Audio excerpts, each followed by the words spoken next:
What is up, people, and welcome back to the channel. Right, so we are on radius arm mounts, but first things first, this is very important.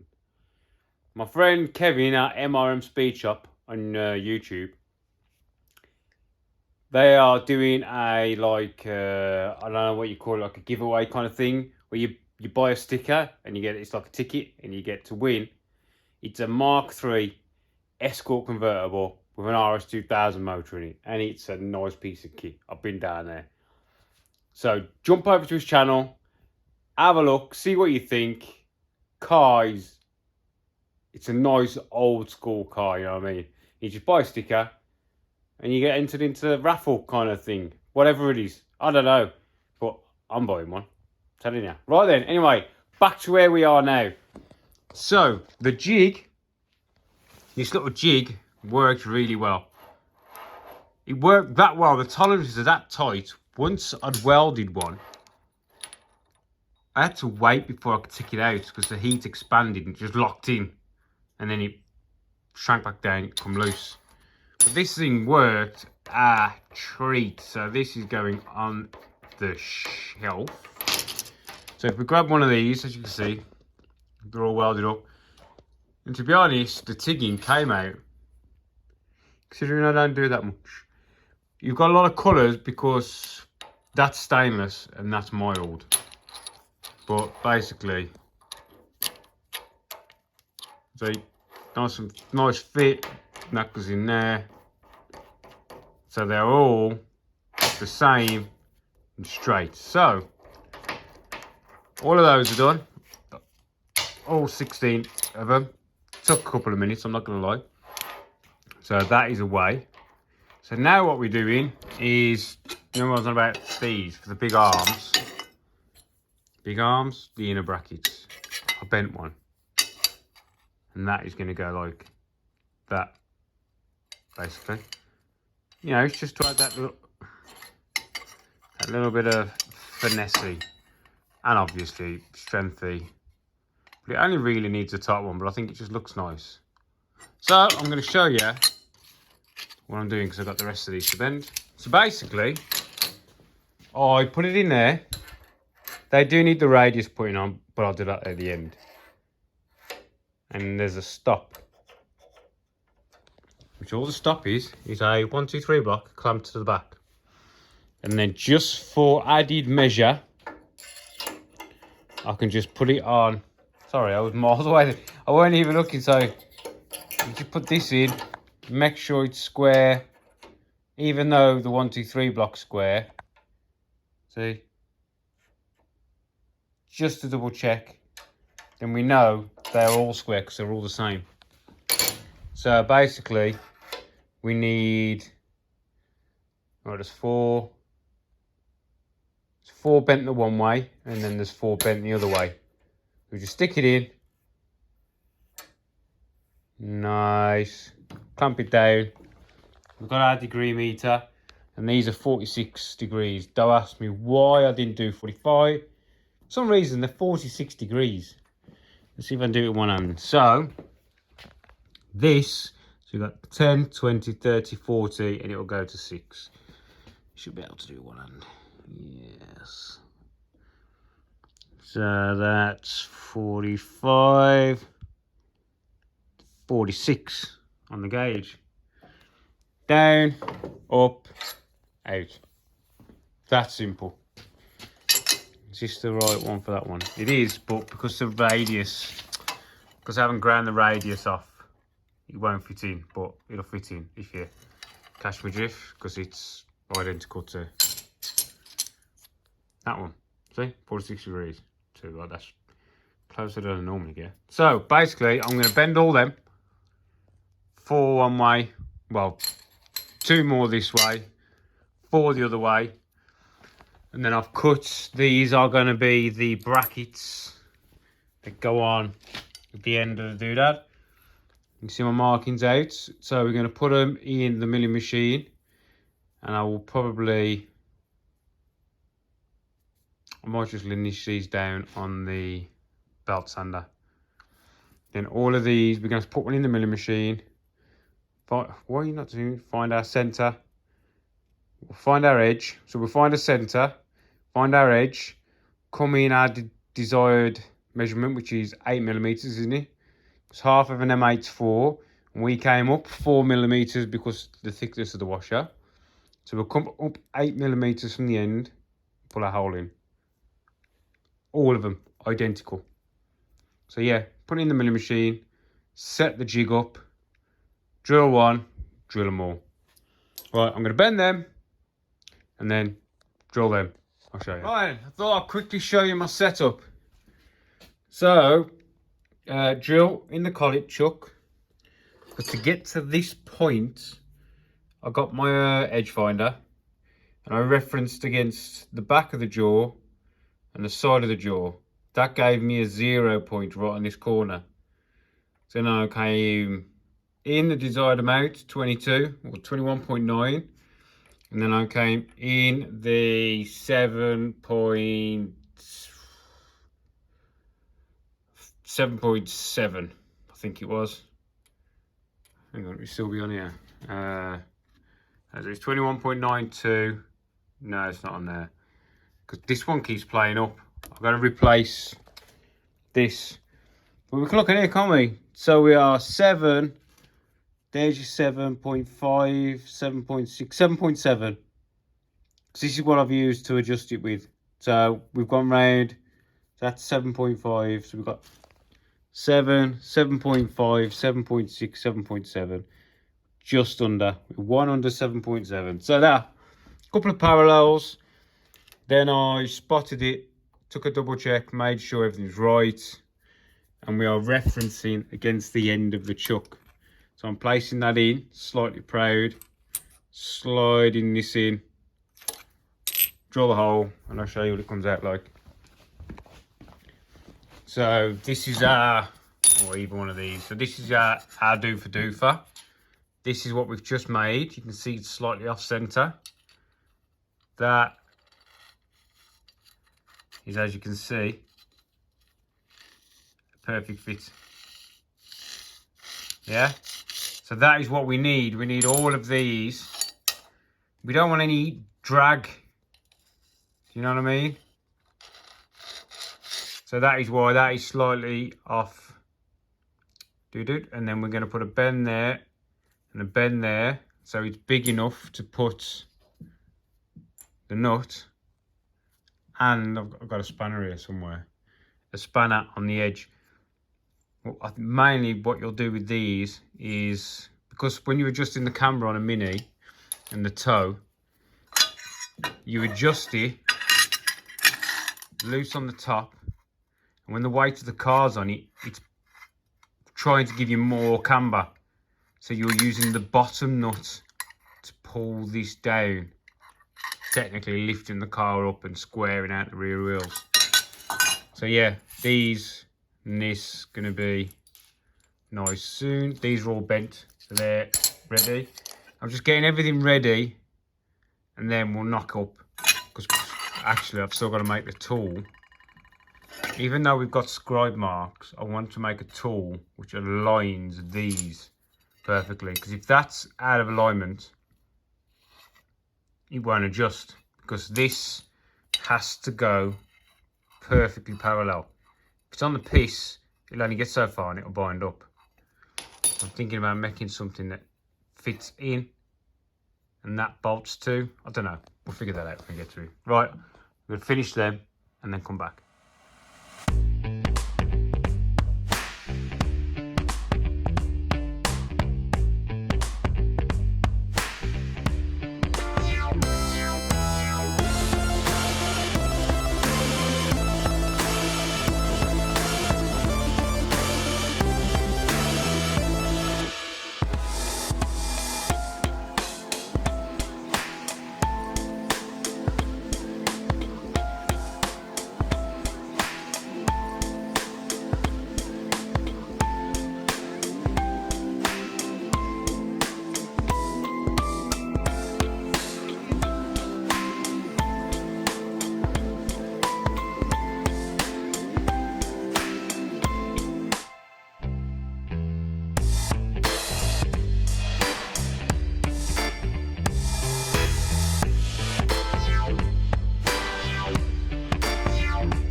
Right, so we've made a thing.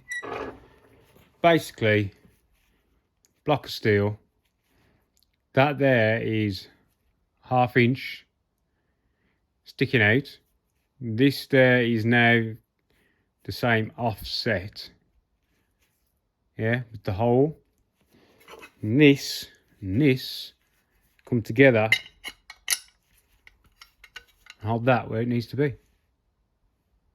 Yeah, and this is the cut side.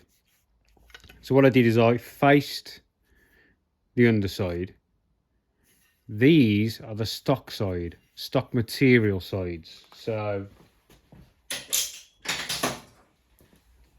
the flat edge of the original steel, and I left those two purposely. I didn't use that as the face to cut this into, because when that's in there I can reference that with a square. You know what I mean? Like, so like this. You know what I mean? Oh, bagger. So, I mean, I've machined it square, so it's going to be, you know what I mean? So that just holds. Now this is the shorter slot. So the longer slot, it goes this way, doesn't it? Yeah, so I've got to bring it to the bottom of the slot. Because that is the dimension there, that distance is the minimum distance needed for the nuts. Yeah, so when that's in the, you know what I mean, you get it like that there. Yeah, see the way it works. So once that's welded on, that is the minimum gap needed. Yeah, you, because don't forget that's half the radius, isn't it? See what I mean? Half the radius. Right, let's get this jigged up and see if I can get one welded. Right then, people.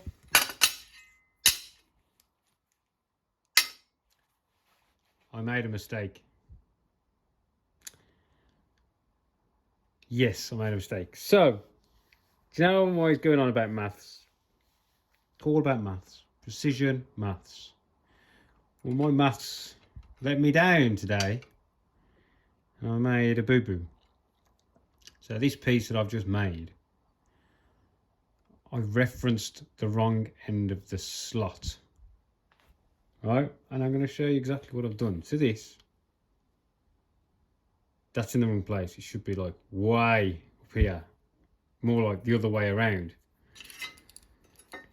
This, let me just tighten that back up,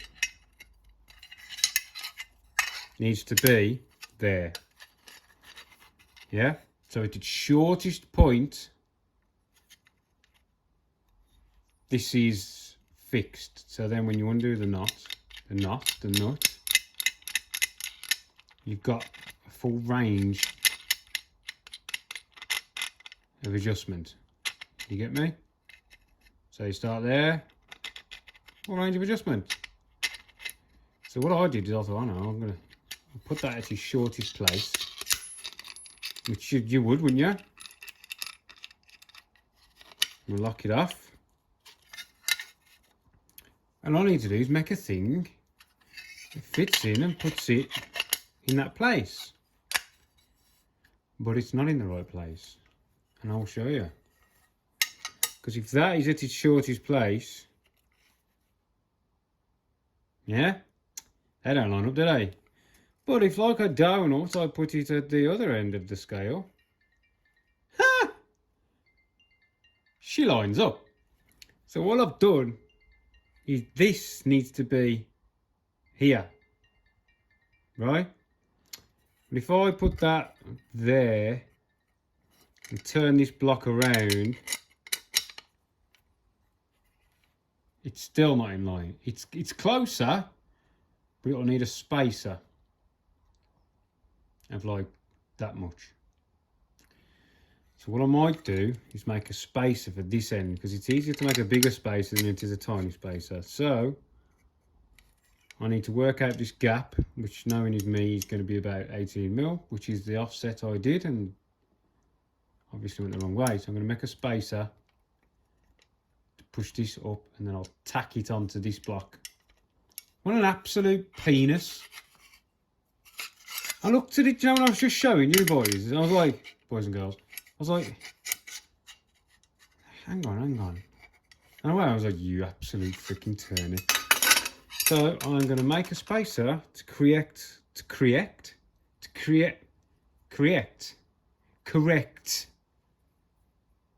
my foo bar. Back in a minute.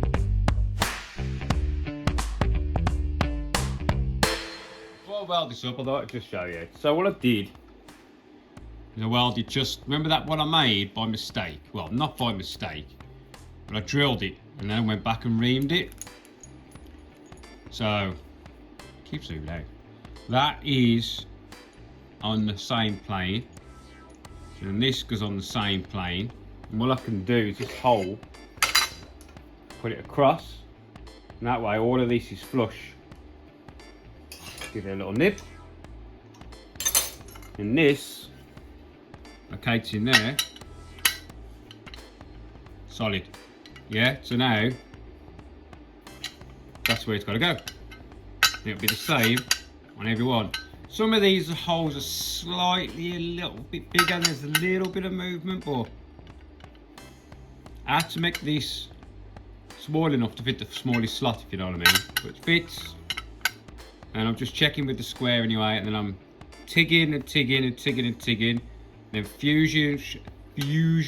underneath the bolt because we ain't got the clearance under there. And then the other one is exactly the same, and then we put in this piece, and I've already done a couple.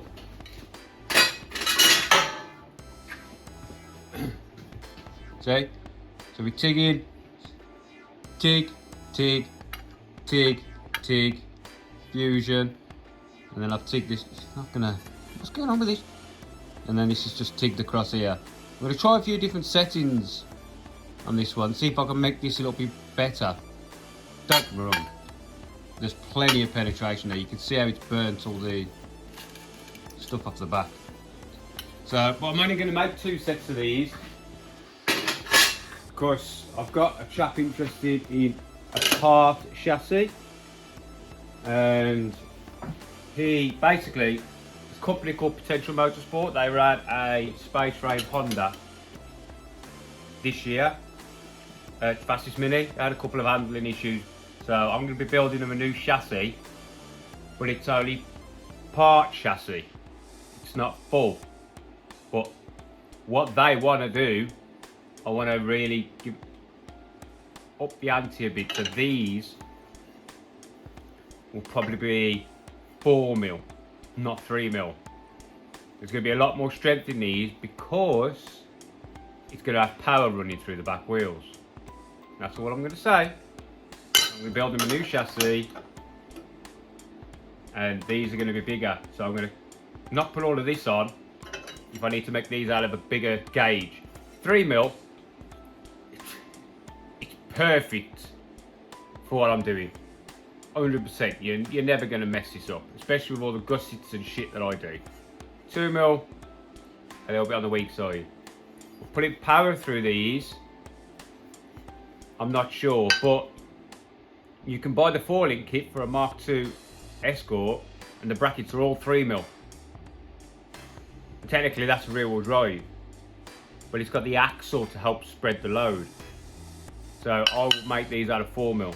Remember, boys and girls, better to over-engineer than suffer the consequences. Right, I'm going to tick these up.